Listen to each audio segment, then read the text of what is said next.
Welcome to the South Star Classroom. Can you hear me?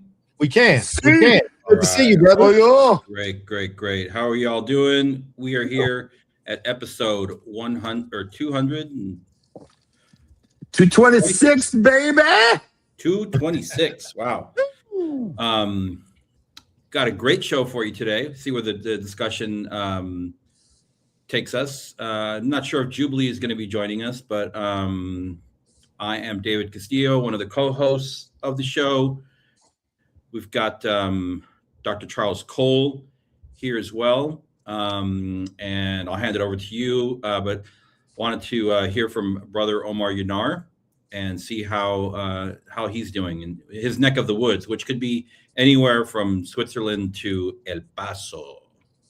Indeed, man. Indeed. I am currently in El Chuco, affectionately El Paso right now, man. I was a bit all over the map previously. Things are, man, it's like springtime full effect up in Chuco, man. Things are good. Came back from Montana recently. Yo, man, Montana's a wild state. Y'all ever been out there? Never been. I have I not been. recommend checking it out, man. It is wild. I mean, and I mean wild as in like truly, literally, and figuratively. It's absolutely beautiful. For some reason, Bozeman, Montana has some of the most expensive ass real estate. I don't know if it was Yellowstone, the show, or what did it, but people buying up real estate up in Bozeman, Montana. It's a very beautiful spot, but there's not a lot of people, fellas. It looks still kind of like the old West in a really cool and delightful way. But we're ramping up for spring break soon, David. So it's just that like turn and burn of getting shit done. And then when we come back, we got testing. So quiet before the storm, brother. How are y'all doing, man? It's so good to see you all. I missed y'all last week. Hello, David. How you doing, brother? Yeah, let's go with David. I love when he's perfectly under the yeah. You gotta. There you go. I'm doing good. Feeling better today. I had a doctor appointment on Friday of last week, so make sure that you are getting your regular checkups. And they vaccinated me for pneumonia and the flu. And guess who was in bed all weekend? This guy. Shit! Yeah, it was terrible. It was terrible, man. It's crazy. I mean, they tell you what's going to happen, and then it happens. It doesn't happen to everybody, but it definitely happened to me. And it's just your body. Your body thinks that like you're sick, and so it fights it off. It boosts up your all of your immunities. And I said, does it make sense to give both of these at the same time? And they're like, we don't normally do that. I'm like, well, thanks. Yeah.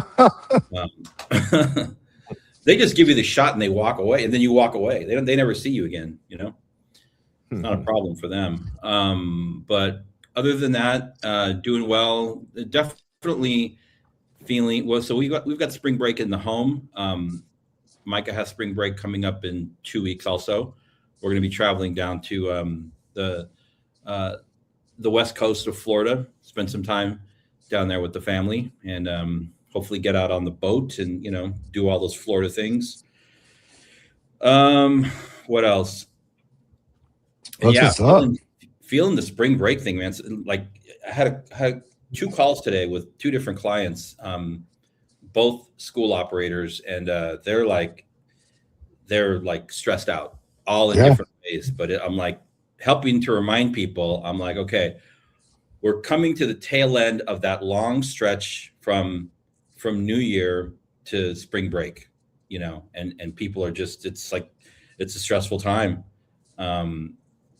And then we come back, and then pretty much the school year ends. But that's pretty much it. Man, good. I'm glad you're okay. I'm glad that you won't get the flu, even though you kind of had the flu-like symptoms. And like, just give it to them.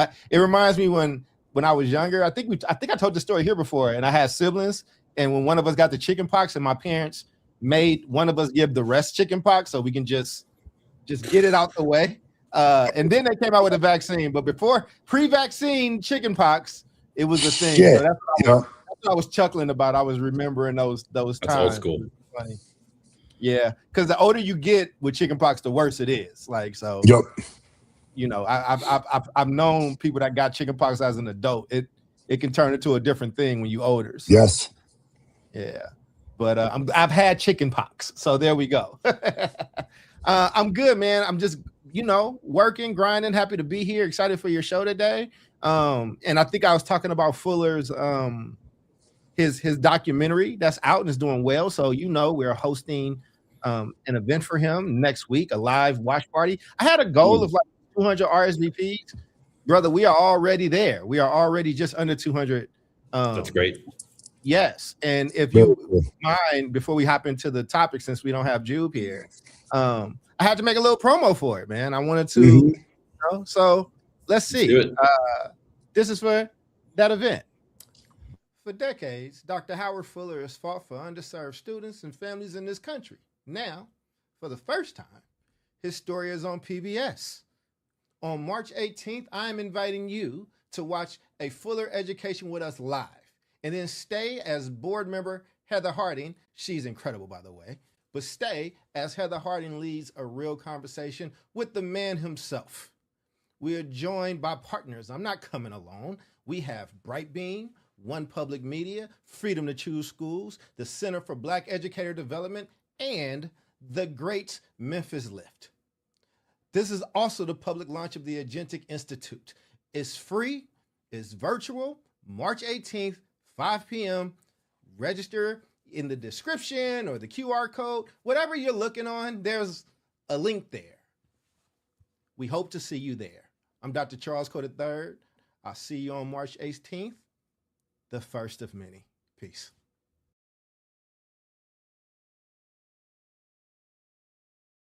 I don't know what 18th is. I see that, you know, I didn't have time to edit it though, damn it, but it's there. You got the information and there's the QR code. I will stay in this corner so people don't have to be blocked out by the QR code. There you go. That's all I got.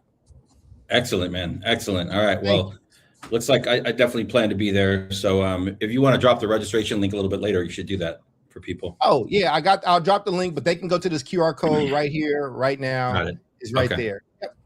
Perfect. All right. So put together the show today because I was kind of scouring social media and just looking for things that were in the news. Obviously, we could sit here for an hour and, you know, talk about this war or talk about, you know, the Epstein files or talk about the price of gas and food and, you know, the overall eroding of our civil liberties. But so we're going to talk about civil liberties. We're going to talk about. Didn't be laughing, but god dang, man. Yeah. Very depressing day. We can talk about a lot of censorship if you want. That's like post-punk sadness and shit. Hey, David, you're like, well, let's talk about kids losing their right to the. Yes, exactly. Or what rights, or do they even have rights to lose? Right. Yeah. So, all right. So I saw an update to a case from a couple of years ago that was an update that was that came out today out of an appellate court, I think in California, the Ninth Circuit. I think they're out of California. But let me give you a little bit of background here, and I'll stop and pause because I think it'll be helpful to have some of your input too. So several years ago, there was a recent case, a federal court case that involved an elementary school in, I think it's Orange County, so Southern California, a school in a school district. The name of the school is Viejo Elementary School. It's very old. Everything there is old. And we're talking about an incident involving first grade students, okay? So here's the backdrop. Teachers giving a lesson about Martin Luther King, and mentioned the teacher mentions the phrase "Black Lives Matter." Right, that's kind of what we have in terms of what was happening in the classroom. After the lesson, a student felt compelled, as young people do often, to draw a photo for one of their fellow classmates with a little message on it. And I mean, essentially, it's a picture. It's it's a first grade picture, so it's like they're like kind of like stick figures, and there are like 4 or 5 of them, and the student drew them in like different colors: black, white, orange, brown, I think red, and wrote on it, "Black Lives Matter." The child misspelled "matter" for first grader, and underneath it wrote "any life." Right. So the student, I'm assuming the student was white. The student walks over, give the to a student that's African American. Okay. A kid drew a photo for another student, feeling some kind of connection to them, or, wanting them to feel included, or whatever it was. Again, these are first graders. Classmate brings the drawing home to the parent, and then the parent calls the school, feeling like her child may have been singled out because of their race, right? I think Capistrano, this area is typically, there's not a large African-American demographic. So it's probably one of the few African-American kids in the class. Brings home this little drawing, says "Black Lives Matter." The parent gets upset and goes to the school and reports it. The school then puts the other first grader on administrative leave. What are we doing? Pretty much. Administrative leave. So they punished the student for 2 full weeks. Had them miss like recess and lunch, and a whole bunch of other stuff. Let me read this part too, because this is important context, talking about screwing up a situation. Okay, hold on. So Capistrano, here we go.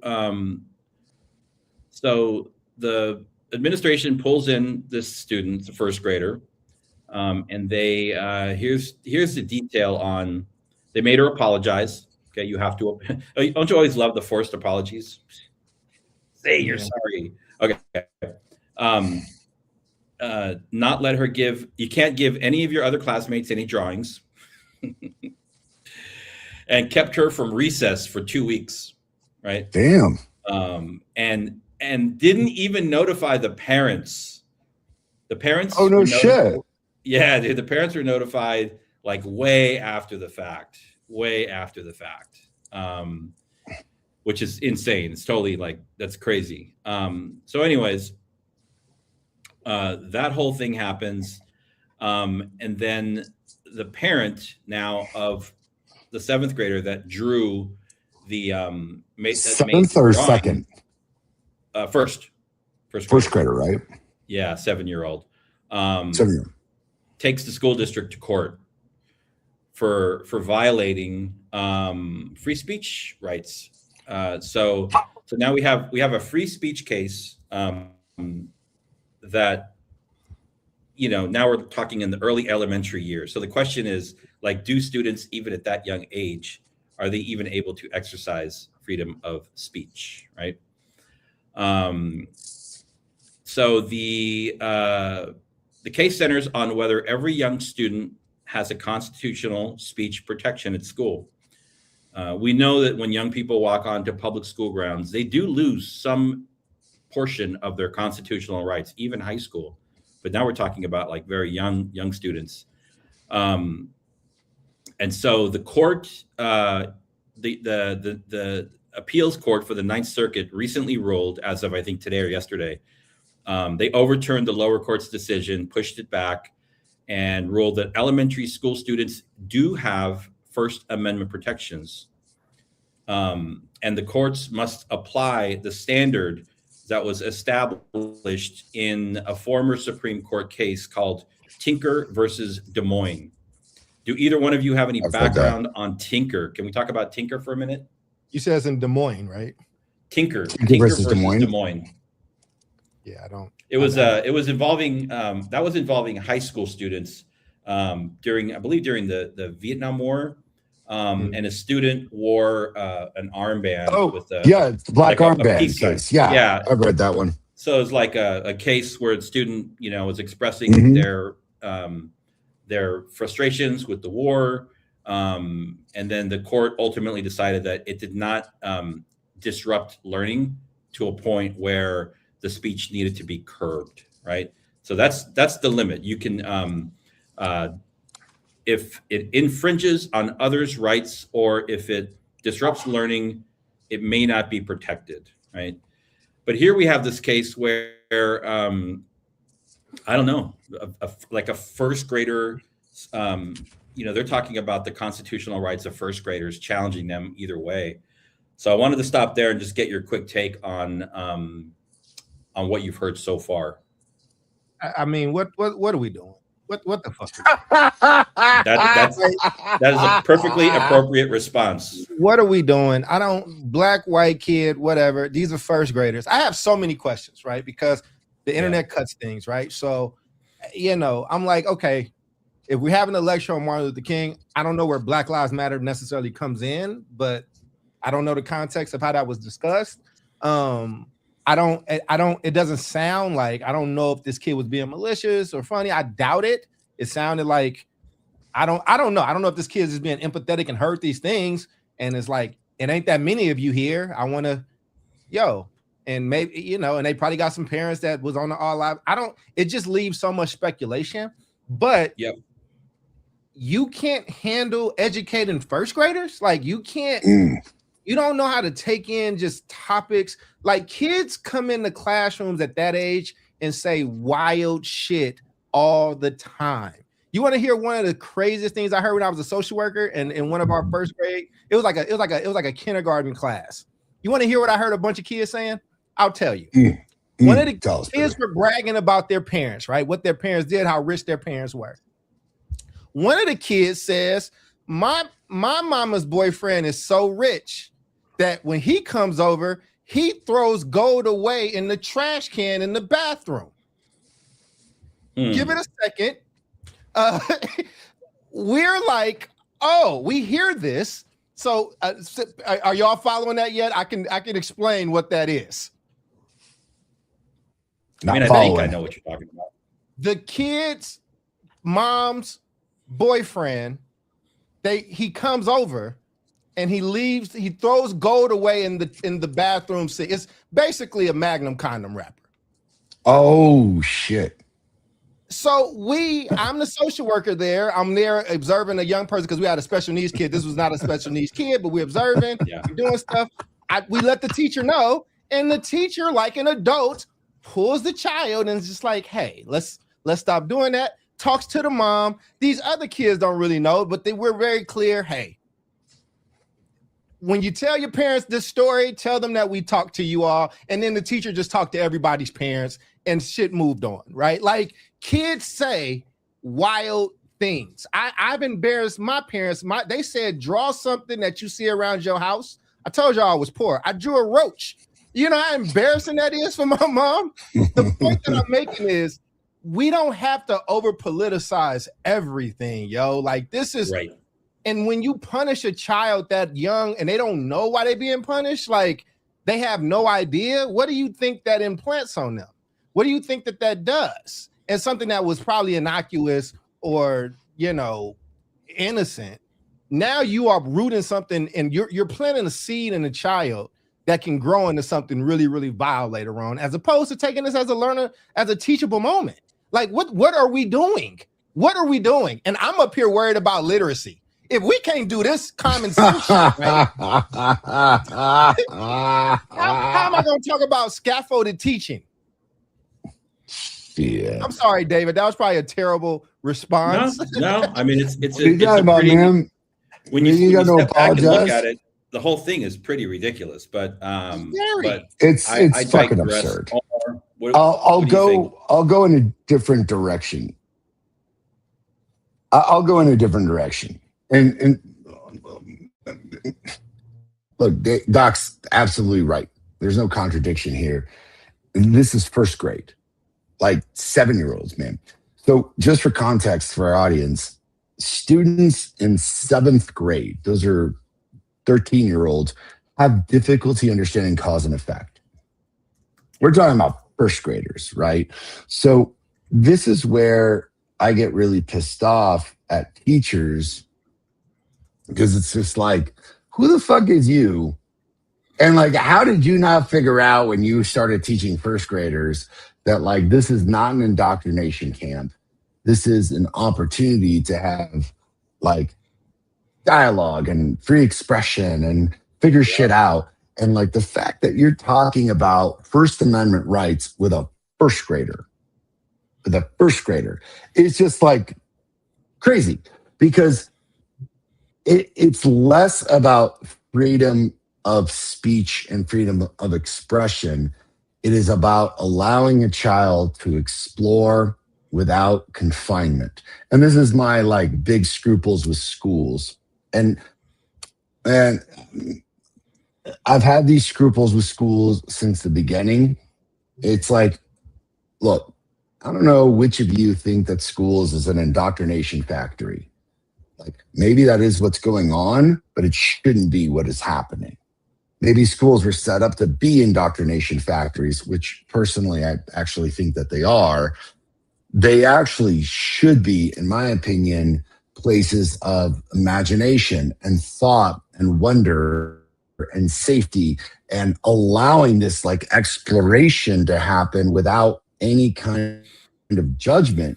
And then some teacher comes in, is like, fuck you, first grader. I'm going to show you what it means to be a true mononee, and starts like hammering down without even telling the parent. Like, dude, you know how pissed I would be, dude? Imagine if you were the parent of that kid. I would have like gone in there and fucking punched at some Samuel Jackson beer. You might even fight a fucker or two. And I'm like, yeah. Like, it's the most absurd shit I've ever heard. Yeah. But here's the problem.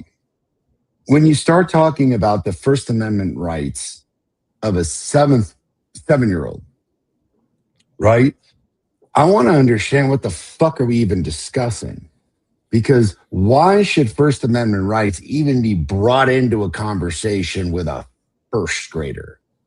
Like Doc's right. Like wild shit happens. And the minute you start inhibiting a child's speech or thought train, you are teaching all the wrong shit.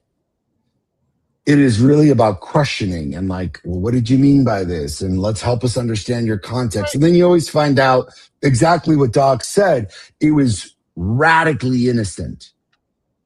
Radically innocent. And what you're doing is setting neuro pathways. And this is how adults destroy kids. And I'm like, hey, like, maybe that teacher should get the fuck out of the classroom, because like, if you're going to sit here and have a First Amendment discussion with like first graders, like someone should have a Second Amendment discussion with your ass. I'm just joking about that shit. I'm just joking. That's a joke. But that's what I'm saying. And David, I don't want to hog the space and definitely, push us. But my thing is just like, it makes me worry about this teacher's management of young people. Like you're going to see the wildest of stuff. These are young humans that are trying things, developing. They're going to be outside picking up stuff they see on the ground and hey, don't touch that. And, kids are looking in the toilet. Like, I was a social worker. So I obviously I'm used to seeing these type of things, but the teachers that I worked with were well trained and they understood how to deal age appropriately with these things as they come up, is what I'm saying. Yeah. And if you're struggling with something like this, go ahead. I don't know if it was the teacher, to be fair. It was probably an administrator that Maybe. pulled the trigger on this stuff. But me too. I think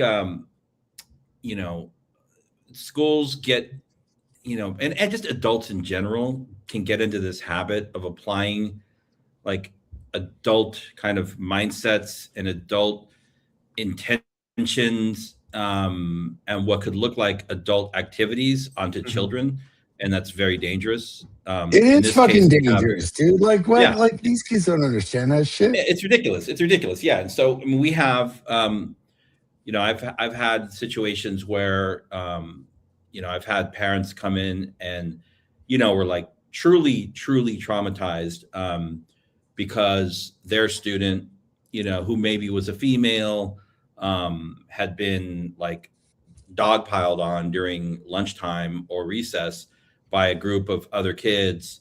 And, we always had like yard supervisors out there, but, you can't see everything. So no punches were thrown, but like kids roll on each other. That's what they do. That's what first graders do. And for this mother, I don't know what she had going on in her life, but she'd spun it into her head that like these kids were like essaying her daughter. And I'm like, kids rub on each other. They roll on each other, she thought that it was like intentional and premeditated. And like, I was like, that is not and that's so unfair to all the children, right? Because then you're setting your child up to be a victim and you're setting these other kids up to be like, what? No. And I think the same thing is happening here I know it is. It's ridiculous. This kid had a moment where, and I will say, I think the parent, of the student that brought the little drawing home also probably overreacted. I'm like, come on, dude, come on. Your kid came home with something, a student wrote Black Lives Matter on it, all lives or all humans or whatever. I'm like,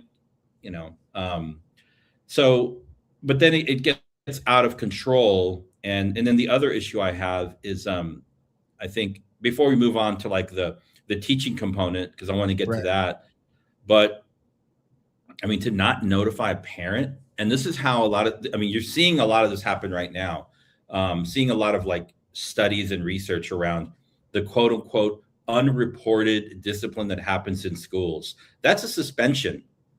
If you pull a child from any kind of regular classroom, that's a lot. Activity, including recess, if you remove them from their peer group, that is a suspension. And then, so they didn't have to report to the family because it's not at home. And so, schools have all these informal systems of suspending kids without ever having checked the box that they got suspended, Yeah, and just to stay there, David, because there's multiple levels that were failed here. Because even I can empathize with the family. I can empathize with any type of family that whether it's from your culture that comes home and it's something like a slur or you just don't know what's going on, especially if it ain't that many of you there. Like, I get that, but even when they come, you need an adult to kind of be like, we actually should have. We didn't know, but we're gonna look at it. Okay, this is what happened. This is what's going on. Bring people in. I'm not about to go on the whole restorative justice rant, but this is like this is the roots of like restorative justice of like, no, let's just have this conversation. It's a teachable moment, or like, what are we doing? How are we doing this? Now, I would also say too, I think people have to be careful when you're talking about elementary kids in all school period. I think that teachers sharing their personal beliefs in classrooms is a very slippery slope. Universities is a little different because you go to, you kind of know what you're signing up for. But especially in public education, like, you got to be, and nobody's telling teachers they got to put a muzzle on and not necessarily be themselves, but you have to be the arbiter of teaching and learning in that moment. Yeah. And people are going to, that's how you don't come out the womb knowing these things all the time. And kids are going to ask questions when you introduce things like this into it, because that's why I said I'm interested in what the lecture or the lesson was, because I'm trying to see the connection of like Black Lives Matter, like, to it. You know what I'm saying? Those are two different times. I could see somebody make one, but I don't know even where this teacher stood on those things or what they were saying. So I had another experience at the other end of the spectrum in high school, where a Spanish teacher at the school where I was principal had decided to go off of course and have a free, open dialogue with students about a current event that had happened. So, Omar, this is like in probably like 20 years ago. There was in Richmond, California, so like north of Oakland, there was a school dance at like Richmond High School, and some people had come onto the campus, and like there was a sexual assault, a real one, right? And it was really ugly. It was a bad situation. And so my Spanish teacher comes in the following Monday and opens a conversation with students about what happened in Richmond. And one of the students in her class made the statement that that sometimes women lie about these things, right? And I mean, it's actually that's a true statement, right? And how did the teacher deal with it? Flew off the handle, called him a misogynist, and kicked him out of the classroom, right? So now he's in the office. I got to go talk to him. He's like, Mr. Castillo, what is a misogynist? I was like, well, I don't think it's you. But like, who called you a misogynist? Give me the context. And man, I went back and had words with her, and I was like, if you're going to veer off of course, you're clearly not prepared to have these conversations because you got emotional and you snapped at a student, and that's never okay. This was not part of your lesson. If we're going to do a school-wide kind of teach-in, we'll provide you with curriculum and like training and a format to have these conversations. And that's how it is, but you took a risk, an uncalculated risk. And within 2 weeks I'd fired her. I was like, I can't deal with people like this. Mm-hmm. And so it comes down, and it could look like that in the first grade too. You could open up a conversation, even just a simple presentation on who was Malcolm X, or not Malcolm. You're not going to teach Malcolm X in the first grade in San Juan Castro. Autobiography. Teach that autobiography. They're going to teach MLK because it's a little safer, right? Right. But even like here's MLK. He had a dream. Blah blah blah. And kids are going to say stuff. He was ugly. I heard that he had multiple women on the side. It's like, how do you deal with that, right, in the classroom as a teacher? Well, especially in a YouTube era that we're in, right, where they can instantly go and see a million different messages. I mean, again, somebody has to be in. So we want these conversations to happen. We don't want to pretend that the real world is not the real world. And so the question for you all is like, so we have to train teachers to do this, right? And it feels like we're going totally back into like this world that we're coming out of like, no, we're not going to talk about race in the classroom. We should be talking about race in the classroom. So how do we train our teachers to do that? Yeah, man. And when is it appropriate and when is it not appropriate? I mean, I think one is like, what's your lesson plan? Like, what are you actually, let's actually look at that. I think two, like this has to, for as much as people complain about teacher training and like prep sessions and things like that, like schools are just wasting prep money because the teachers don't want to do the prep. Like this, you got to be willing to handle this stuff. And it feels like this stuff is starting to happen more and more. And especially when we're talking about kindergarten, first, second, third grade. I mean, people, if you knew the things that you would see in the early education space, like what you know about having to accompany kids to the bathroom because some kid is having an exploration phase and grabbing stuff out the toilet and like these things happen. They happen. That's why, and a lot of times kindergarten, first and second grade teachers don't get a lot of credit, but there's a lot of skill needed to be an effective teacher like that because you're dealing with so much stuff. There's so many things you're going to deal with that's not on the paper.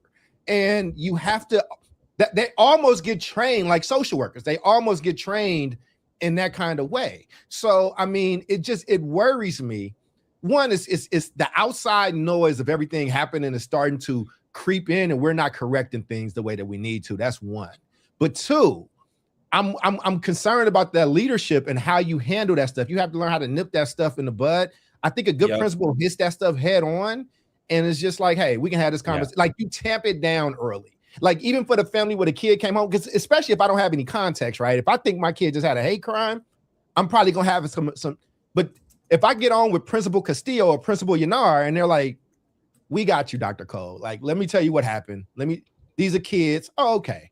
This is what we're gonna do. This is the conversation. We like you to come in and we bring another parent in just to kind of, you know, like, but how you handle it as the administrator, how you handle it as the authority figure, tends to control how it escalates. Now, you can't control everybody's behavior. You can't control everybody going off the handle. But in these times, like me and Omar were joking, everything is fucking depressing right now.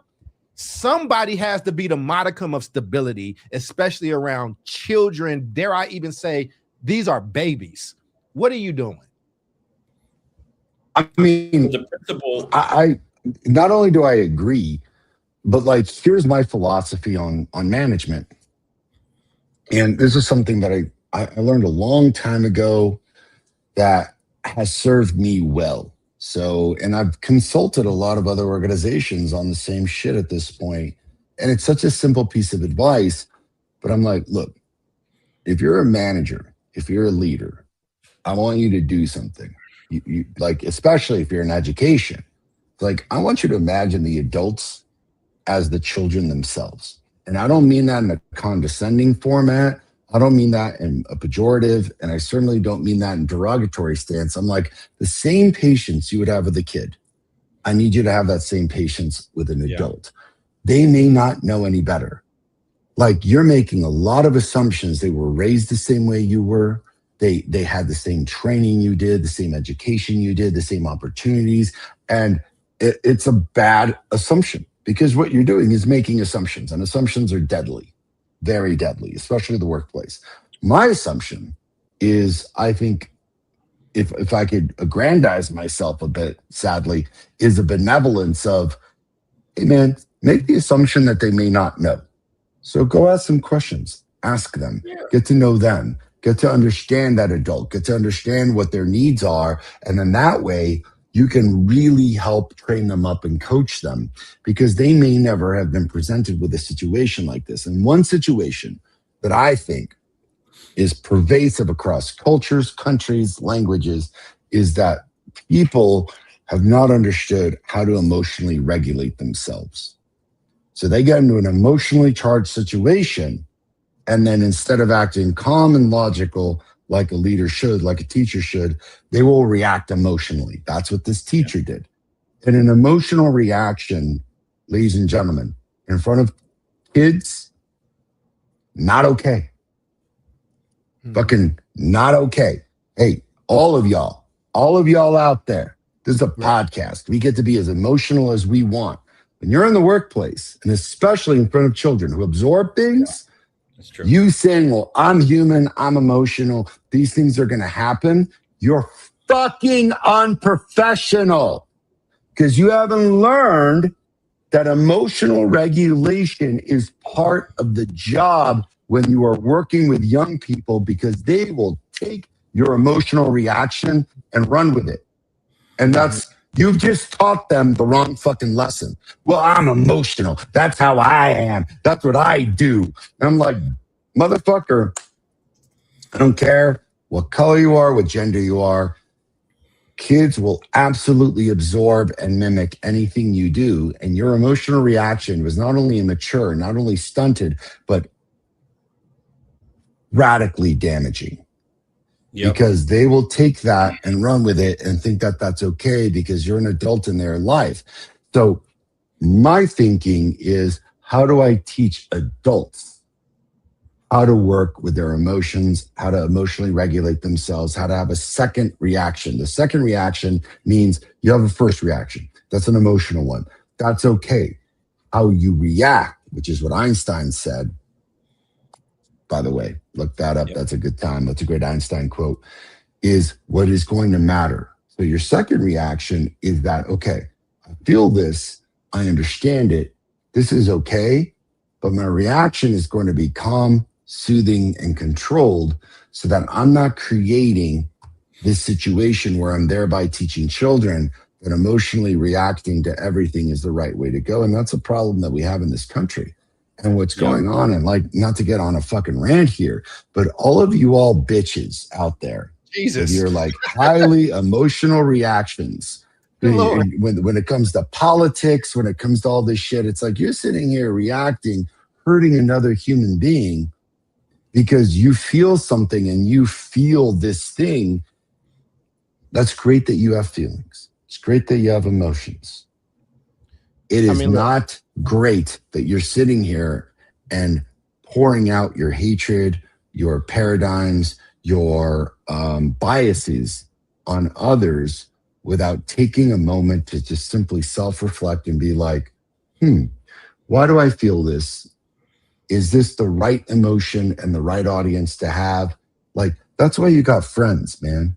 That's why you've got significant others, because those emotions and those reactions are great in those spaces where you feel safe in front of coworkers and children and everybody else.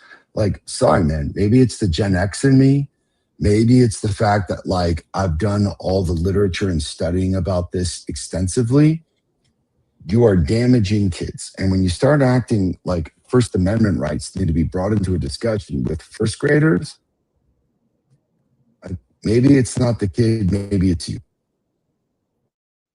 I know you want to We move used on to to show, another part, David. So, yeah, go ahead. Go ahead. That's what I was just. We used to use this this model of the brain with kids at Urban Montessori. So when and adults too, when like you would, And by the way, I love feel this yourself, philosophy. quote, like flipping your lid, right? So you have a hand. The front part is like the prefrontal cortex, and the amygdala, the emotional part, is like of your brain is your thumb. So this is like your brain, and when you're flipping your lid, you're like this, right? You're totally exposed, and you're just like raw emotions coming out. So, so I agree. I think I want to get back to this principle piece too, because the principal in this case made some very specific moves that could have avoided this whole thing, and probably would have, and then we wouldn't have to sit here and talk about this for an hour. So the principal classic move is to like, how can I do this without bringing in parents, right? Which is always never going to work, right? And so they not at that age. I mean, even in high school, I bring in the parents, like especially first graders. Well, they thought they had a little solution. We'll just take care of this in-house. We're not going to notify the parents. And I don't know what the mindset of the principal was, but I'm going to go ahead and assume that this principal just doesn't want to get into this like emotional kind of like race-based discussion, and just averting a hard conversation, which is like not a good place for a leader to be. You should do the exact, and I think administrators need training too in facilitating conversations with parents, all do, brother. Right? I don't think that's part of any like administrator training program that I've ever been in, but you kind of learn it as you go. But I think that's where you can bring in like restorative practices, like what Charles was talking about. It's not a golden, it's not a silver bullet, but there are different ways to bring parents in. I mean, I facilitated meetings with parents where like we had straight up like violence, like guns were pulled, and you're bringing in like, people from like different sets, and people that had generational, I mean, really crazy stuff. But you can't, as a school leader, you sit at the center of a community, and if you want that community to be whole, whether it be a high school, middle school, elementary school, as a school leader, you have to like lean into those conversations, because if you lean into them, your teachers are going to see like, oh shit, Dr. Cole had this big, he brought in all the parents about this thing, and they see you in the middle of that, or Mr. Yanar brought in all these parents from this incident, and like they're all in his office, and we don't know what happened, but like he's engaging in it, right? He's like not looking the other way. And this is a very clear case where this administrator wanted to just like look the other way, sweep it under the rug, and now it's like tied up in our court system when they could be dealing with so many other important things. Yeah, I wanted to put that out there. Yeah, man. Listen, I mean, I'll go quick, and because Omar can probably go in deeper on this principle thing, but I'm gonna go principle and then zoom out to the larger microcosm that I'm seeing.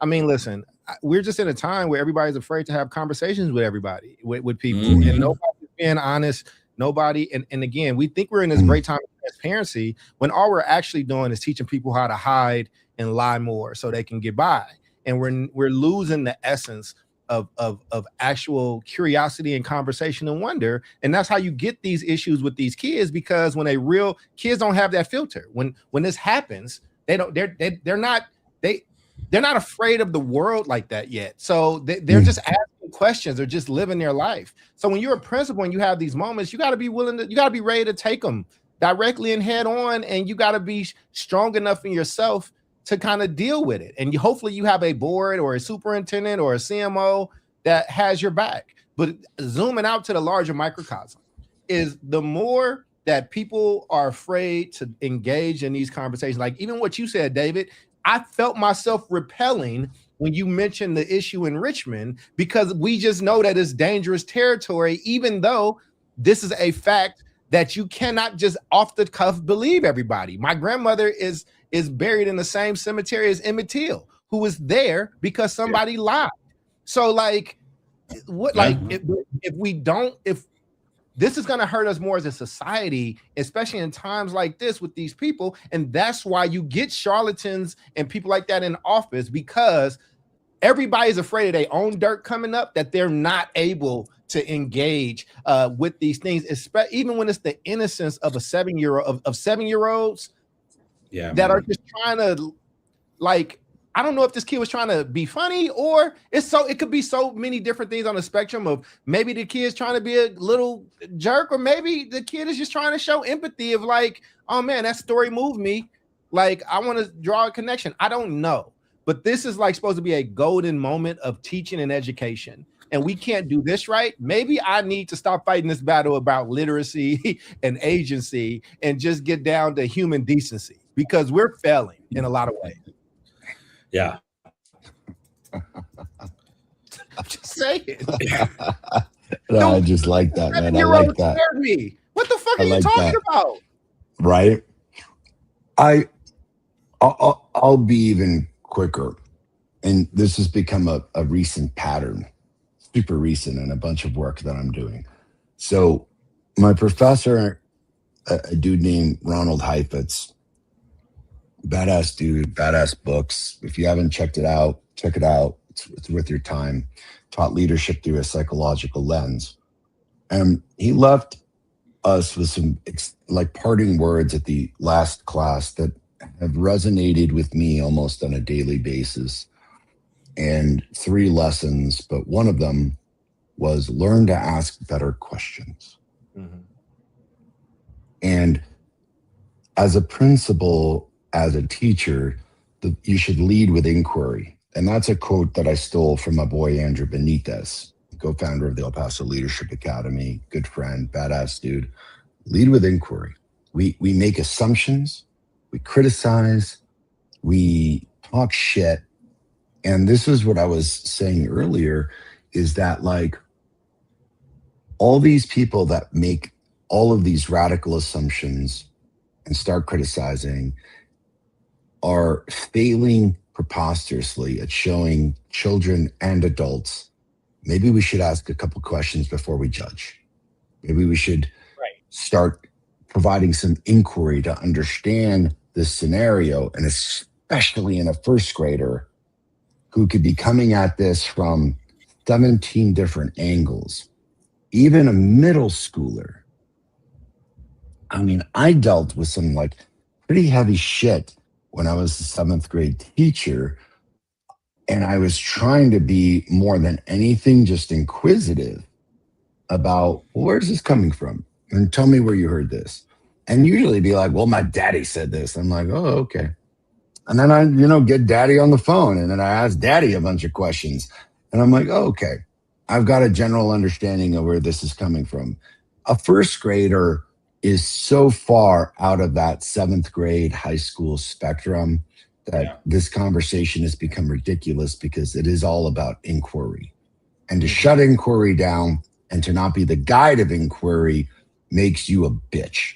I don't care, again, what gender, what like race, what man. Anything, man. Like you're terrible, like man. You're terrible. A bitch ass bitch.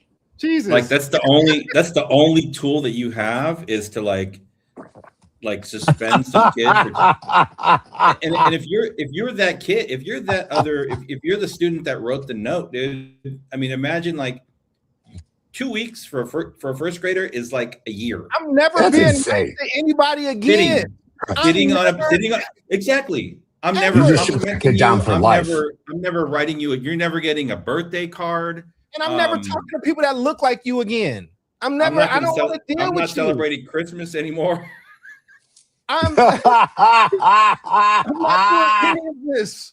Like, what are we talking about? This stuff has like, you know, long-term,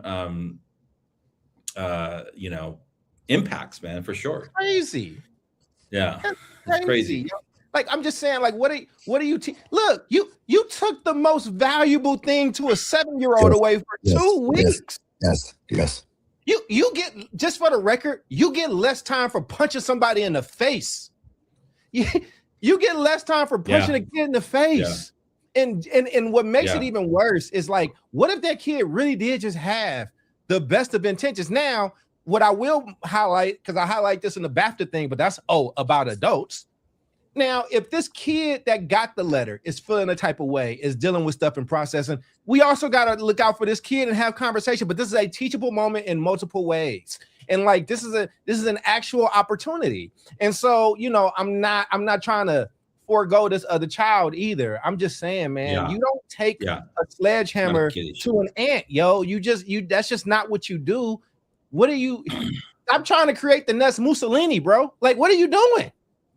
This is the villain origin story of That's exactly right. That's exactly right. I've seen this in a couple comics. I've seen this in a couple books. That's like exactly Magneto, right. Like Magneto watching his, like, they're Jewish, watching his family get taken away from Nazis. And like, this is how he discovers his power, because they're getting drug away. And he like, oh, I can control whatever. Oh my God, I hate all these people forever. Like, this is how you build. This is the beginning of a bad novel. What are we doing? It is, man. It's bad. It's bad. Okay, so, and it's interesting too, because there's also a lot of stuff coming out now on school districts that are like starting to reinstitute like official suspensions for like kindergartners, first graders, second graders. I'm like, what the hell, dude? That's another show, but it's related, man. I'm just like, they're children. Were you in Oakland when Lafayette, like, it was like a first or second grader, somebody very young, and they put him in cuffs? Were you around for that? I don't think so, man. I was at the district. It was sounds crazy. very Lafayette-ish. It was crazy. I went to Lafayette Elementary, and it's in West Oakland, not the city Lafayette. Oh, you meant Lafayette, the city. No. City of Lafayette. No. I'm talking about at Lafayette Elementary School. Oh my God! They called the police on a very, very, very young child who may have been unruly. I'm sorry if a second grader giving you that type of grief, we got to get you up out of there, cuz I'm sorry. Like, what do you think the implications of putting handcuffs on a prepubescent 8-year-old like does to them? I've had handcuffs on me as an adult. Take them downtown at that point, you know. It's crazy. Anyway. It happens. You see it. So so that'll be another interesting thing that we need to follow, because they are like, so, you know, educators, and I think it's not easy in schools right now. I get that, but getting to the point where you want to start reinstituting like suspensions for the earliest grade levels is like wild. So do that another show. Okay, yeah. Omar. Okay. No, look, dude. Go ahead. Just my quick 2 cents. I get really upset, and this is just me, man, because I feel like teachers and adults are like, well, these kids need punishment, they need repercussions, and they think that suspension is going to do it. Like, well, I taught them a lesson. And like, yeah, Crystal, thank you so much, man. It's a good ass abbreviation that I may start using from now on. That's some BAB type shit right there. Because like, it's not rooted in any science. It's not rooted in any psychology. It's just rooted in being a bitch. It's just like, well, they did this thing, so I'm going to suspend them, and that's punishment. I'm like, yeah, you're going to send a high school kid home for 3 days to go play Xbox and like PlayStation for 3 days. There's no restorative nature of it. There's no helping the student understand what they did. There's no reflection on it. Your punishment that may have worked for you because your parents provided the punishment because of your suspension, thinks that applies to everybody else. Like, nah, man. No. Yeah. You're living in a paradigm and a world that's so self-centered and so stupid and so filled with like literally insipid self-centeredness. Well, this worked for me. Did you bother to find out what works for everybody else? Did you bother to figure out how the system works? Yeah. No, you didn't. You also walked to school both ways uphill in the snow. You know? Right. Right. Yeah. Yeah, exactly. And honestly, it's just that is the perpetuation of why I feel like great leadership and great teaching is difficult, because it requires an insane level of inquiry and hard work to discover not just what works for me, not just what works for them, what works for everybody. Everything must be so differentiated in how you handle things with one kid as it does another, because it's just lazy as shit to be like, this thing works for everybody. And it's just like, you don't want to think. And I get that. You're a lazy piece of shit. And your lack of thinking should put you somewhere far away from kids or adults or anywhere else that it's going to have a massive impact. I see it in the White House. I see it in Fortune 500 companies. I see it in people that I am consulting right now where I'm like, I get it, but thank you for paying me $750 an hour, because I'm glad to do the thinking for you when that is the price tag that's attached to it. But when it's attached to children, when it's attached to everybody else, when it has massive repercussions, to the point, David, Doc, where we're talking about this is getting up into constitutional discussions. We're like a court case that could have constitutional ramifications, First Amendment ramifications in a first fucking grade class. Bitch, please. So let's go. I know it's final thoughts. Catching bullets with your teeth. Final thought. We're doing final thouts. Go ahead. Final thoughts. Oh, I think that was your final thought. I thought that's what you were going to, David. It's your show. Go ahead, brother. That is my final thought right That there, was, baby. that was I just definitely gave a it. final thought. Charles, Hell let me yeah. just do something real quick. Mine is definitely a final thought too, but go ahead. Okay, so just to re-ground us in like this, what the constitutional issues here, and forget about the early elementary stuff. Let's just middle school, high school. Students do not shed their constitutional rights at the schoolhouse gate, right? However, and that comes from the Tinker case from Des Moines. Schools can place limits. They can restrict student rights when it comes to maintaining order and discipline, whatever that means, preventing disruption of learning, assuming that learning is happening, and protecting the rights and safety of other students. Okay. So let's see what else. Freedom of religion. Students can pray privately and form religious clubs. Right. Outside of what's happening in Texas with putting the freaking 10 Commandments on the wall. It's crazy. Fourth Amendment also is another interesting one, which we can get into. I think this is an interesting thread. Schools cannot search students without reasonable reason. And there's a couple of very interesting Supreme Court cases on that. Due process, students must be given notice and a chance to respond before being suspended. That includes parent notification, which didn't happen in this time. And the courts often say that schools act in a position of in loco parentis, meaning they have some authority similar to parents while students are in their care. And so that's why you have some of these exceptions, right? Yeah. But yeah, just wanted to like get back to that original point. And that makes sense. I mean, I think there's probably stuff around ages of consent and where you are and things like that, or like even on that search thing. That's why most of the traditional public schools in Chicago, the backpacks have to be clear. So we don't have to search. The backpack is clear. That's our policy. There's ways to circumvent. But my final thought, just as I touch on all of this, right, is just it's just a question it's just something to ponder for the audience on the way out. If we've gotten to a place of such toxicity in this country where we are afraid to actually just mitigate and speak to Yep. developing minds as young as 7 and 8 years old, to like really kind of do. And this is the time of fable and fairy tale logic. This is where we're sharing stories of like Aesop's fables Yes. to teach lessons. Like this is Yes. where that is supposed to be happening. It is really a fun time. Like even now, as I'm grown, and you know, you got the doctorate. The first thing when you get a doctorate, what everybody asks you, y'all, what are you reading? And I'm like, yo, the best thing that I've still ever read to this day is The Emperor's Clothes, right? The Emperor's New Clothes, whatever. Because I think the lesson of it is such a beautiful lesson, especially for now, right now. But if we're scared to do this with 7-year-olds, if we're scared of that level of confrontation at this level, then we are cooked as adults. We are like, make room for the next set of Trumps. Make room for the next bold leaders that come into a room, and we got all these people that don't know how to deal with bullying and don't know how to deal with people. Like that's why these people are there. And and shout out to Sharif as I close out, even though it's an African proverb, but he always reminds us, Chris does too. How are the children? How are the elders? And right now, neither are doing okay. And usually when both of those are suffering at the same time, civilizations tend to crumble directly thereafter. So take that as you will. But great show and topic today, David. All right. Well, there you go.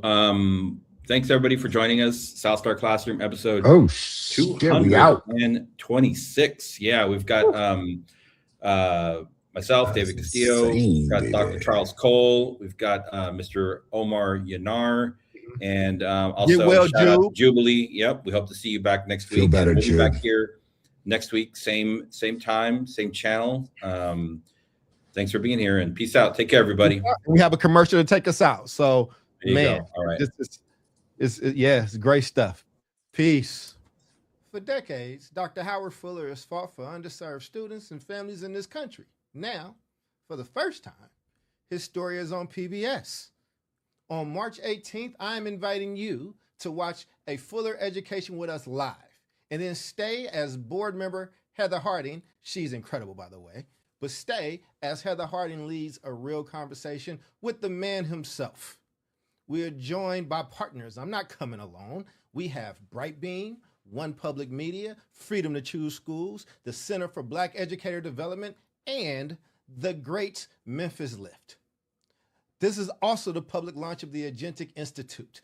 It's free, it's virtual, March 18th, 5 p.m. Register in the description or the QR code. Whatever you're looking on, there's a link there. We hope to see you there. I'm Dr. Charles Cole III. I'll see you on March 18th, the first of many. Peace.